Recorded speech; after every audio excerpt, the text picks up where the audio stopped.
आज के वीडियो में मैं अपनी पुरानी भविष्यवाणियों में से एक का रिवीजन करने जा रहा हूं। आपको ध्यान होगा कि मैंने नितिन गडकरी जी के बारे में बोला था और ये भी कहा था कि अप्रैल के बाद से जो समय होने आ रहा है उसमें थोड़ा सा परिवर्तन का समय रहेगा। राजनीति में उथल पुथल होगी और एक नए डिसीजंस लेंगे कुछ वो आगे चल के। देखना है वो क्या करने वाले हैं, क्योंकि अब जबकि बीजेपी ने उनको साइड लाइन कर दिया है और साइड लाइन होने के बाद वो कहीं ना कहीं अपने आप को असहाय तो मैं नहीं बोलूँगा, लेकिन मैं कहूँगा कि बीजेपी के अंदर एक नई कैलकुलेशन शुरू होने जा रही है। और ख़ास तौर से मैं समझता हूँ कि ख़ास तौर से जो सांसद लोग जो हैं, जो हिंदी बेल्ट के सांसद हैं, और वो कहीं ना कहीं एक नई गुणा भाग, एक नई कैलकुलेशन के साथ 2024 के चुनाव में जाएंगे। मेरा यहाँ पे एक सवाल है, मेरे मन में ये सवाल आया तो मैंने सोचा कि मैं अपने लोगों से पूछूं कि क्या ये सवाल सही है। क्या आप लोगों को लगता है कि भारत का अगला प्रधानमंत्री नितिन गडकरी हो सकते हैं? क्योंकि उनकी कुंडली में वो कॉम्बिनेशन निकल के आ रहा है। तो सवाल ये उठता है कि क्या आरएसएस नितिन गडकरी को सपोर्ट करेगा? क्योंकि इस बात को मानना पड़ेगा कि मोदी जी की कैबिनेट में पिछले 8 सालों में जो सबसे सक्सेसफुल मंत्री रहे हैं, जिन्होंने एक अच्छा काम किया है, और ख़ास तौर से जो इंफ्रास्ट्रक्चर का जो डेवलपमेंट हुआ है, रोडों का। और मैं एक बात और बताना चाहूँगा, क्योंकि मैं बहुत ट्रेवल करता हूँ, मैंने हर जगह रोडें देखी हैं, ख़ास तौर से चाहे वो नॉर्थ ईस्ट हो, चाहे आपको जम्मू एंड कश्मीर की तरफ हो। तो मैं देख के आया, मैंने देख के पाया कि जो रोडों का जो विस्तार हुआ है, इसमें नितिन गडकरी जी का बहुत ज़बरदस्त योगदान रहा है। मोदी जी की कैबिनेट में वो एक ऐसे मंत्री रहे हैं जिन्होंने 8 साल बहुत जम के काम किया है। और जो मेरे सोर्सेज हैं वो बताते हैं कि ये एक पहले मंत्री थे जिन्होंने कहा कि मेरे फील्ड में कोई या मेरे मंत्रालय में कोई हस्तक्षेप ना करे। मैं उनकी कुंडली पे जाऊंगा। आपको पता होगा कि मैंने नितिन गडकरी जी का एक पहले भी वीडियो रिलीज़ किया था। कुंडली वही वृश्चिक लग्न की कुंडली है। लग्न में वक्री शनि है, मंगल की राशि में वक्री शनि बैठा हुआ है। तो वृश्चिक लग्न, दूसरा घर खाली, तीसरा घर खाली, चौथा घर खाली, पांचवा खाली, और छठे घर में चंद्रमा, बुध और केतु, सातवें घर में सूर्य और शुक्र, आठवें घर में मंगल, नवें घर खाली, 10वें घर में गुरु, 11वां खाली और 12वें घर में राहु बैठा हुआ है। 12वां राहु बहुत खतरनाक होता है। अभी जो दशा चल रही है, गुरु की महादशा में चंद्रमा का अंतर चल रहा है। शनि और गुरु दोनों ट्रांजिट में वक्री पड़े हुए हैं, और ये वक्री ग्रह का रिजल्ट था कि उनको बीजेपी में साइडलाइन कर दिया गया। क्या करेंगे गडकरी जी? इनकी कुंडली में दशमेश और 12वें द्वादशेश का जो संबंध है, कभी मेरे गुरु ने मुझे बताया था कि जब ये कॉम्बिनेशन आता है तो आप ये मान के चलिए कि आदमी कहीं ना कहीं जाके पार्टी छोड़ता है, या पार्टी के अंदर ऐसी स्थिति ले आएगा कि वो एक लीडर बन के आ जाएगा।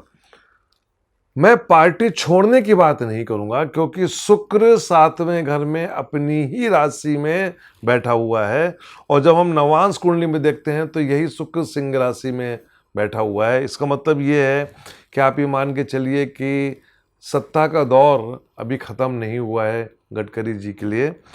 क्या होगा? मेरे को ऐसा लग रहा है कि बीजेपी के अंदर बहुत से सांसदों का जो सपोर्ट होगा वो गडकरी के फेवर में जाएगा। ये सांसद कहाँ के होंगे? मैं समझता हूँ कि मध्य भारत के जो सांसद होंगे वो खुल के गडकरी को सपोर्ट करेंगे।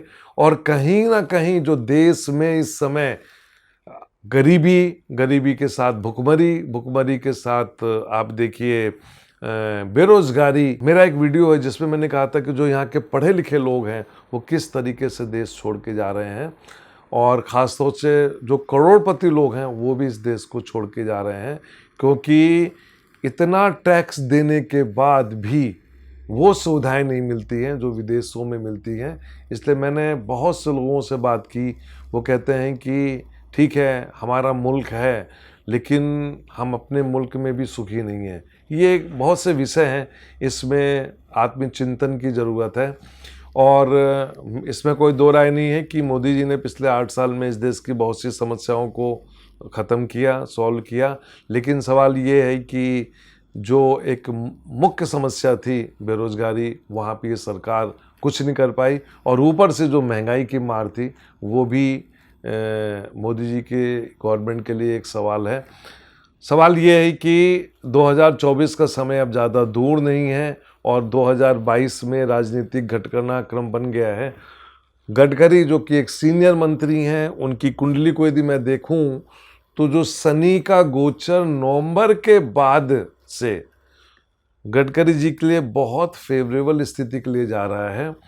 तो क्या आप सोचते हैं कि क्या गडकरी को पार्टी का अध्यक्ष बनाया जाएगा? मैं समझता हूं कि वो पार्टी के अध्यक्षशिप को नहीं लेंगे, क्योंकि पार्टी के अध्यक्ष बनने में कहीं ना कहीं कुछ लोगों को समस्या पैदा कर सकता है। खासतौर से बीजेपी की कुंडली में भी यदि मैं जाके देखूं तो उसमें भी साफ नज़र में आ रहा है कि जो शनि का कुंभ का गोचर जो है वो कहीं ना कहीं जाके बीजेपी को डैमेज कर रहा है।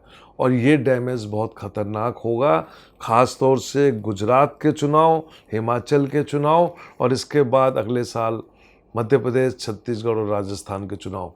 यदि बीजेपी यहाँ पे निपट गई तो आप ये मान के चलिए कि 2024 में चुनाव जीतना इतना आसान नहीं होगा। क्या गडकरी इसी का फ़ायदा उठाएंगे? मैं समझता हूँ जो गडकरी की कुंडली है उसके हिसाब से कहीं ना कहीं जाके नवंबर के बाद भारत की राजनीति में एक बहुत बड़ा उथल पुथल होगा। देखना ये है कि क्या आरएसएस को उनको सपोर्ट मिलता है, क्या आरएसएस खुल के उनके फेवर में आती है, ये एक बहुत बड़ा सवाल होगा। क्योंकि विपक्ष जो है इस समय काफ़ी कमज़ोर पड़ा हुआ है। क्या विपक्ष एक होगा धीरे धीरे?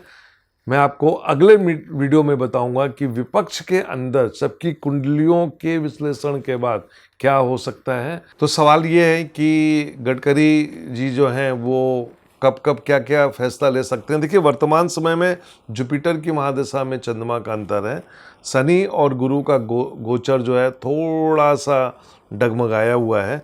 लेकिन नवंबर 11 के बाद दशा होगी जुपिटर की महादशा में मंगल का अंतर, और मंगल लग्नेश और षष्ठेश है।